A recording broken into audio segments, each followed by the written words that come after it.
سلام علیکم، اور سلام کرتے رہیں گے انہیں، بما صبرتم، سلامتی ہو آپ پر جو آپ لوگوں نے صبر کیا، فنعم عقبی الدار، تو کیا ہی اچھا ہے یہ عاقبت کا گھر۔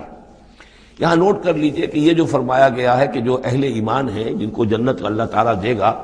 تو ان کے آباء و اجداد میں سے بھی، ان کے آباء میں سے اور ان کی بیویوں میں سے، ان کی اولاد میں سے بھی جو صالح ہوں گے انہیں ان کے ساتھ شامل کر دے گا۔ اس کا کیا مطلب؟ ظاہر بات ہے کہ ان کے آباء میں سے، اولاد میں سے کافر ہوں گے تو وہ تو نہیں آ سکتے،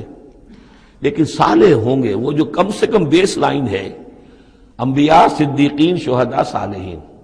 اس بیس لائن کے اوپر اگر ہیں تو ہو سکتا ہے کہ کسی شخص کا رتبہ تو ہے اونچا، بڑے اعلیٰ درجے کی جنت میں جا رہا ہے، اس کا والد جو ہے وہ اس درجے اونچی جنت کا مستحق تو نہیں ہے، لیکن بیس لائن اس نے بھی پاس کر رکھی ہے، وہ صالحین میں سے ہے۔ اللہ تعالیٰ ان کو بھی اٹھا کر اس کے ساتھ شامل کر دیں گے، تاکہ یہ گویا کہ ان کا اعزاز ہوگا۔ اولاد ہے، اولاد اس درجے کی تو نہیں ہے،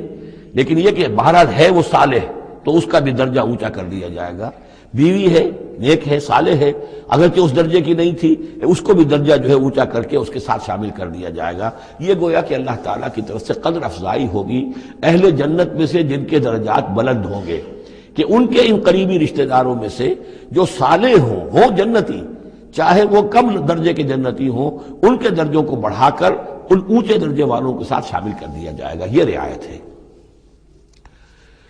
جنات عدن يدخلونها ومن صلح من آبائهم وازواجهم وذرياتهم والملائكة يدخلون عليهم من كل باب سلام علیکم بما صبرتم فنعم عقبی الدار۔